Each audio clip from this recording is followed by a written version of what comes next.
एक बही देखो तो दिमाग खराब कर गधा सबेरे से खोजत भाग रहा कहाँ दू तो भेटाई ले जाके बंद थू आज उनकरा के मार मार के उनकर टंगड़ी फुला दिल बनी घर वही तो मेहरारू भागल बिया आज इनकरा के बांध के उल्टा लटका के ना मरनी तो केहू कहतर लबे दिमाग एकदम खराब बाबे। ए छेरना के माई के देखला जा घरे होई जा देखो हमरा काम करे दो ए हमरा फेर में का बात तार बहिन जो तो एके संग बकरी चरावत रलो आ कहतर हमरा के काम करे दी तार बहिन जो तो भेटा दे दो उनकरा के तब तरह के बतावत नहीं हम भगेली मेरा के घरे में त घरे रही अगर भाग गइल बिया ला खोजा घरे तार बहिन तो देते हमरा लगे रही।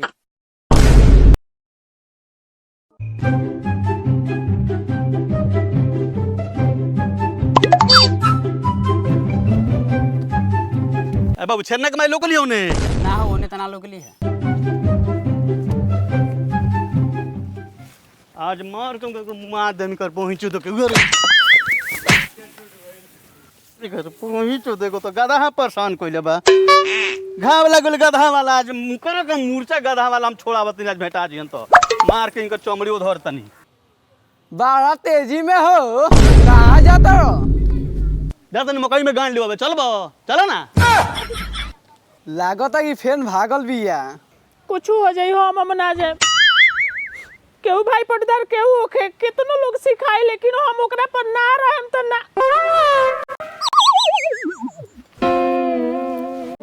आज एकर बहिं चुदो के मार के मुआ देम।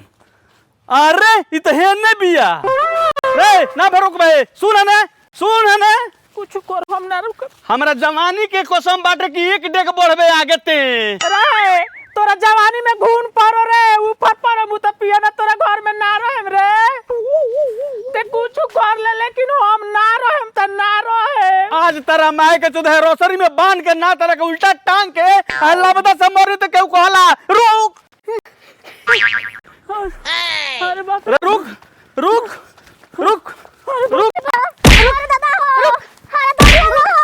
रुक अरे मोबाइल सा दादा रुक अरे बाप रे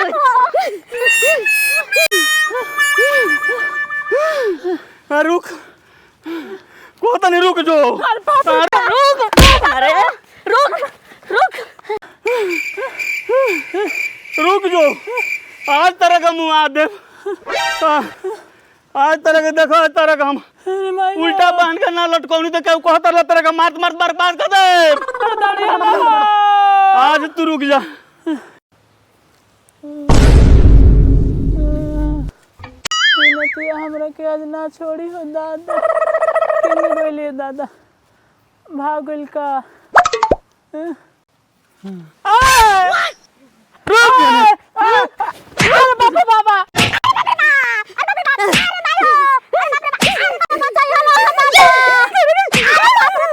रुक बाबा अरे बाप रे बाप जमनी बगा धा परेशान कइले बा ए घरे हो तो के परेशान कइले बड़ी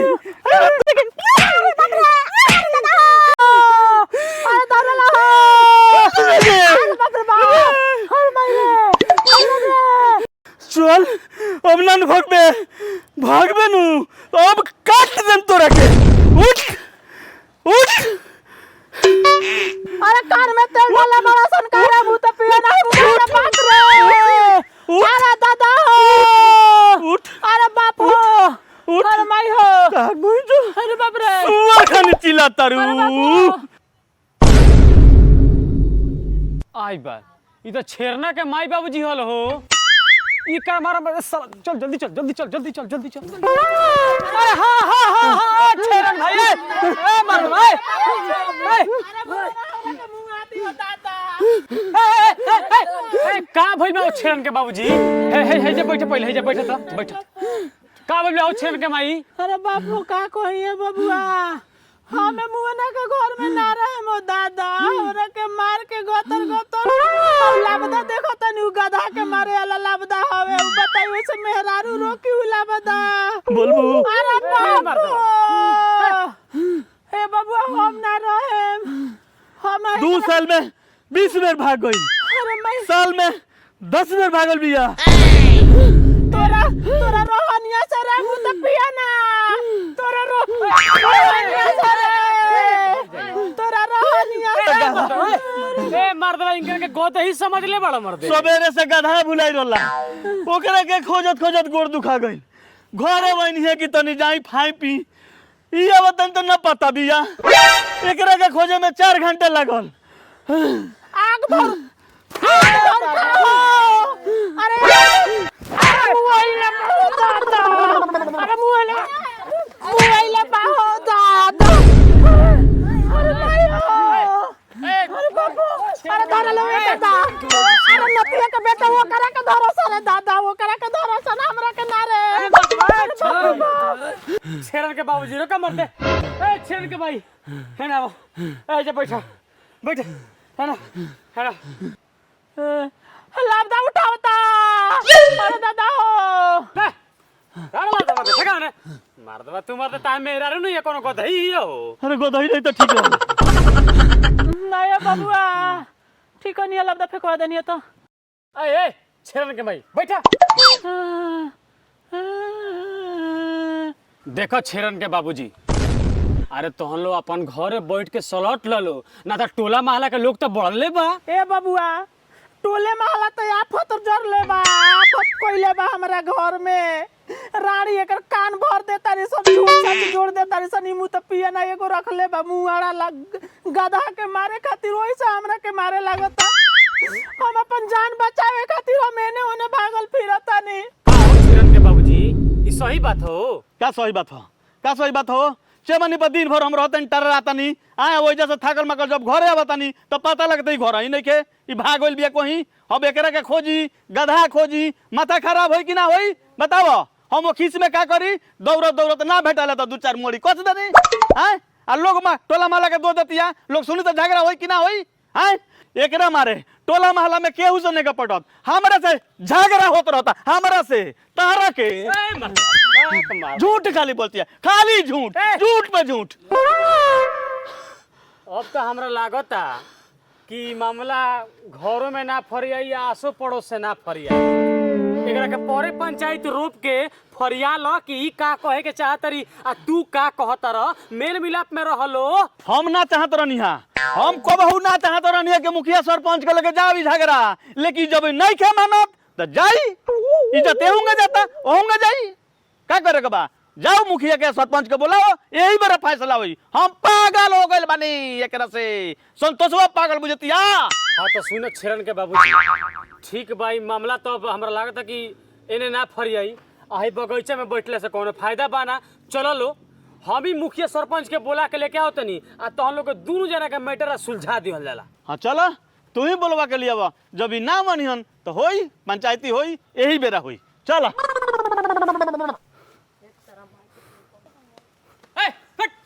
फेर लाभ दे उठावले बड़ा ए हम घरे ना ले जाई है ना जा ए चलो हो छेरन के माई चलो हां ले चलियो मुहना के आगे रोकी सबे घबराई मत आवते बानी मुखिया जी आओ तनी तो हो जाला घबराई मत सबे आओ तनी मुखिया जी अरे तो बजा आइए गनी मुखिया जी प्रणाम मुखिया जी प्रणाम प्रणाम प्रणाम आई आई बैठल जा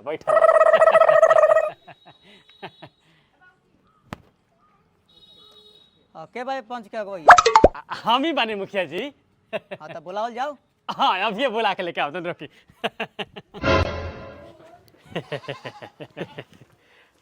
ए भौजाई चलो पंचायत बैठ गई बात चलो ना तू खाली हमरा पर ध्यान दियो देखो ओकरा गाड़ी में बांस ना ढुकवा देनी त तू कहियो हम तो इंतजारे करतनी कि कब पंचायत हो उनकर गाड़ी में बांस ढुरवा दे चली रौरा चली चलो चलो चली हम आवतनी चलो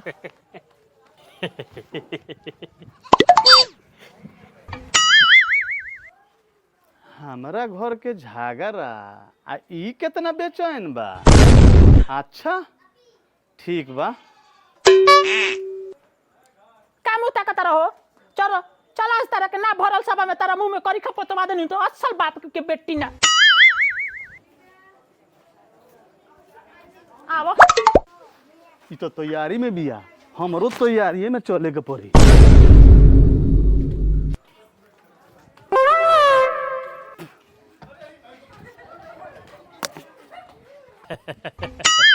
आओ तलो मुखिया जी आओ तलो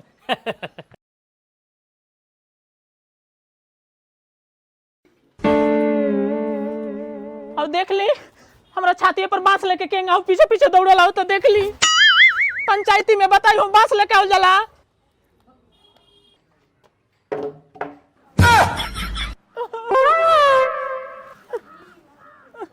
ए तू डरा जन इतना लोग बैठल है कतरा का झूर ना हो देखा तनी का कहली है उ। सबे पंच के हाथ जोड़ के प्रणाम बा। तब मुखिया जी शुरू कर जाओ। रे तई कर के हई भाई हई के भतीजा हई कि देवर हई बोल बीच में बटर बोलत रे। ना उकुली बात नहीं खेल, लेकिन हम रोज साझे सवेरे देखे नहीं। मर्द मेहरारू के झगड़ा में सबसे ज्यादा बेचैन ते रहतरी। अरे बाँच जगह तरी की ना ई तोरे पे मत गिर जाओ।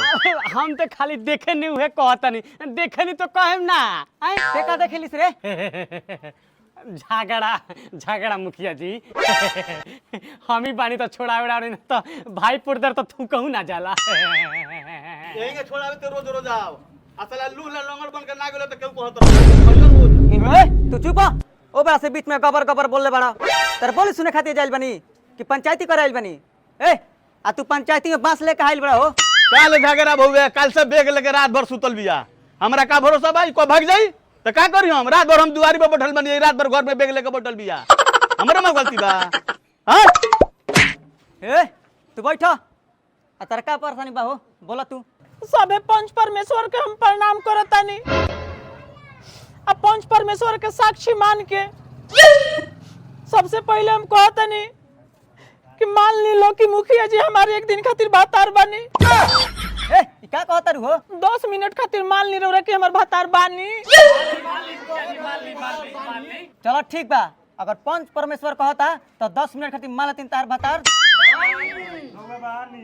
हाँ बानी नु सबे कहता बानी नु। मान ली मुखिया जी रौरा हमार भातार हो गइनी तो कौनो दुख सुख होई तो हम रौरा से नु कहे। परब तीज के कपड़ा लत्ता लागेला नु। रुपया पैसा लइका सन के पढ़ाई लिखाई दवा बीरो ई लागेला कि ना लागेला? तो तारा कहे के नहीं चाहिए। हट जब हमरा के भतार बने तो तोरा से काहे कही रे? मान ले सब जवन दुख सुख होई हम अपना भतारे से नु कहे कि ना कहे? हाँ एकदम जौन सुख दुख तार होई तो तू हमरे सुनु कहबू। बताई एक इतना रौरा सुविधा हमरा के ना दे तो हम रौरा मुंह में मुतन की ना? मार कर पहुंचे पंचायत के रे। तन हट बा तू हटा मुखिया जी 10 मिनट खातिर मान ले। का बोलते रे बुझाता। अरे रहे दी। ए मुखिया जी 10 मिनट खातिर कहला से मर्द बन के तो कितना खुश बनी आ काहे गौरव मतनी। 2 साल से हम ओकरा के केंगा झेलतनी बात हम जानतनी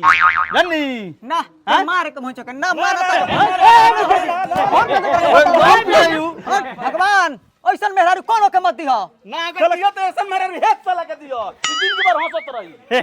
हमरा तो चाहिए।